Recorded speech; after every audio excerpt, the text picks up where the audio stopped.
tell you what, that Thames water smells so much nicer after a West Ham win. There we go, right by the side of Thames. Weather's not very nice this morning. It's a bit milder, but it's yeah, a bit miserable. But I'm certainly not miserable after that. West Ham 3, Fulham 2. A big win, big win. It really feels that way, and not just in terms of points as such and that kind of thing for that game in particular, more just for Graham Potter and for the club. You know, it felt like a big moment for the football club, not this season and going forward. You know, we really needed that kind of lift off, and credit to Potter and the players, because I mean, this team is absolutely decimated, isn't it? With injury, a team that's lacking in so much confidence, and looks one that's still quite shell-shocked from the season that we've had so far, and obviously the talent of last season as well, shipping in so many goals. There's still a lot of work to be done at West Ham. I'm not trying to suggest that, you know, that's it, the finished article, because it was far from that. But it was an interesting game, wasn't it? It was quite. I tell you what, I'm going to put my hands up. I enjoyed it. I actually enjoyed watching West Ham, which is quite. Don't get to say that very often, do you? When it comes to us, especially this season, it's been pretty dire. So I actually thought it was great. It was. I tell you what I loved about it most. It was the team ethic, that unity you could see on the pitch, this desire and togetherness. They all wanted the result, wanted to get that 3 points.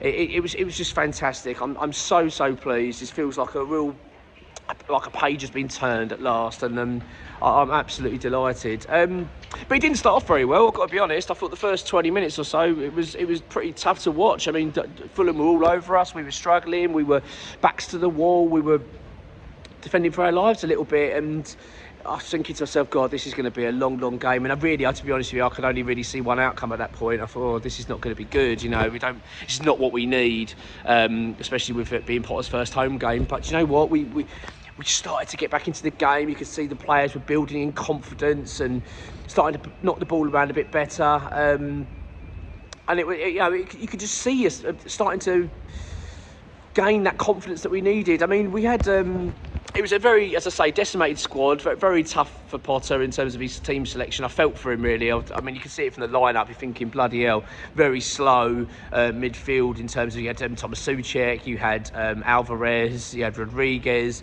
You know, a lot of midfielders. You know, it was very tough. You had Kuda sort of relied upon as being the sort of attacking threat, who really struggled, to be honest, in that game. I thought that he was really targeted by Fulham, which I understandably so, but he struggled to make the sort of impact that he would have wanted to. But yeah, first half we were struggling, and then we grew into it, and then all of a sudden, bang, 2 quick goals, a massive cock up from Fulham for their first cock up of the evening. Pereira, I mean, they do that passing out from the back, don't they, Fulham? Which I'm going to be honest, right? I don't like it. I get why teams do it. All right, I get why they look at the stats and say you're more likely to retain possession if you pass it out from the back and do it that way. And there are teams that are very good at it. But my word, if you haven't got the quality to do it, I would just don't do it, in my opinion, because you give a ball away there, you're in big trouble. And that's exactly what they did. They gave the ball away, went to Pereira, he's passed the ball back across the face of goal, he's gone straight to Soler. Stunning finish though. Wow, he's hit it first time, beautiful strike. It's not easy, let's get it right. It wasn't as if it was an open goal and he's 5 yards out. He's had to deal with a goalkeeper and a defender in front of him, but he just tucked it away beautifully. So got us off to a winning start, and you're thinking, okay, given a little bit of a gift there, but let's go and build on it. And bloody hell, we did. You know, a couple of minutes later, we're 2-0 up.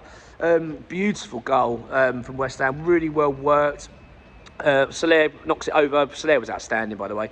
Knocks the ball over to Aaron Wan-Bissaka, who cuts it back amazingly. By the way, Aaron Wan-Bissaka, I'm going to talk about him in a minute. I want to remind myself to try and talk about Aaron Wan-Bissaka. I hope I don't forget.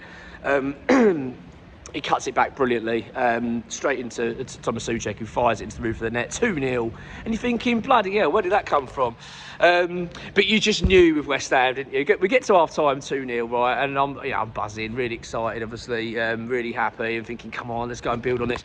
But I knew Fulham were going to score, and I knew they'd score early, which would make it really nervy, and they did. They came back into the game, which it was basically, they had sort of 2 carbon copy goals. It was Alex Iwobi sort of chipped the ball. It's sort of like a cross into the box, and it's an awkward one for the goalkeeper because you don't know whether to go with the cross, and then you've got the player coming across it as well. So I think you had Jimenez coming across, I believe. who looked like he got a touch on it, but I don't think he did actually. And then it goes past Fabianski into the goal, 2-1. And then you felt the nerves around the stadium. It was just nerve-wracking, and it was horrible, really. You're thinking, oh God, can we get through this? And to be honest with you, at that point, I'm thinking we're going to get a draw probably at best here. I could see Fulham going on and scoring, but we still worked hard. It was, we were still digging our heels in, and we're trying to grind out what we could.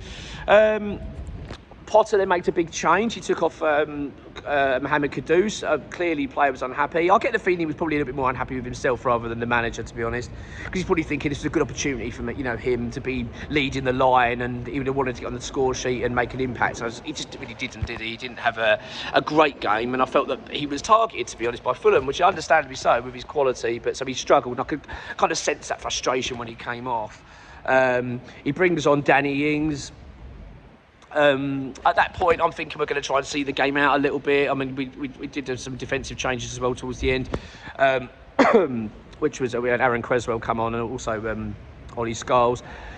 Look, it was justified, though, his decision, because Lucas Paqueta, who stayed on the pitch, I think many were expecting to come off. He then went out onto the right. He scores, and it was thanks to Danny Ings, the substitute as well. He comes on, forces the error out of Leno. He then basically tries to clear the ball. It goes to Paqueta, who tucks it away. 3-1. Oh, fantastic. But yet again, West Ham like to create those nerves, don't they, and make life really, really difficult for us and to watch. And yeah, they come back again. Exactly the same goal, basically.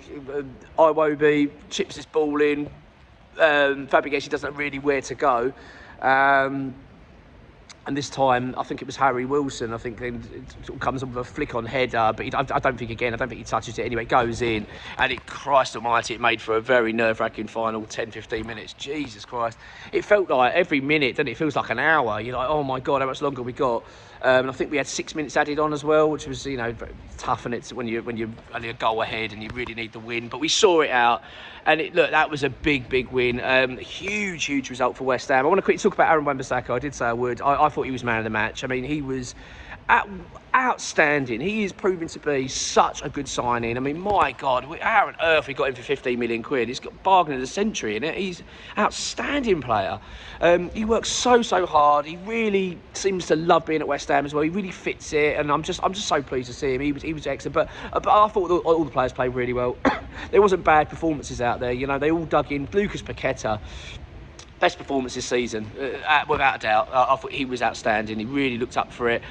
You can clearly see that these players are responding to Graham Potter. They are believing in this guy. It looks like the weight of the world off their shoulders now. They look like they're enjoying themselves. Don't get me wrong, there's still a lot of work to be done. And this team, by the way, have still got a lot of players out, so this team can get a lot better. I thought that was an outstanding win. It's a big win. And it's the first time this season, genuinely, that I'm looking at the Premier League table properly. I've been so bloody down about West Ham that I just barely look at it. Do you know what I mean? I said, well, oh yeah, there we are. I get sick of looking at the bloody thing. It's the first time I'm actually looking up. Now, look, I'm not going to sort of mention the word Europe yet. I think it's a bit too... We're still a long way away from that to be sort of contenders for it. But I'll tell you what, when I say long way away, I think if West Ham win on Saturday against Crystal Palace, if we get another 3 points, I think we're an outsider. I think we're back in the conversation to get that 8th spot. 8th spot's we want to try and get. Look, it's an outside chance. I'm not confident we're going to get it, but... Isn't it lovely to be able to look up the table now and start actually believing and dreaming about where you might finish rather than just sort of trying to see the season out and thinking, okay, as long as we get enough points, we won't go down. It's such a great feeling, and fair play to Graham Potter. I'm so pleased for him. He must be over the bloody moon this morning, got to see his players just play like that for him and dig in and get that 3 points as well straight away, first home game. So I'm buzzing. I'm sure you are. And we've got a transfer update coming. That'll be out tomorrow. So we'll do one then. So it may be tonight, but it'll probably be tomorrow. All right. So that's going to come from XMHU employees. So I'll let you know about that one. But look, until then, and let's look forward to Saturday. I can't bloody wait. Come on, you Irons.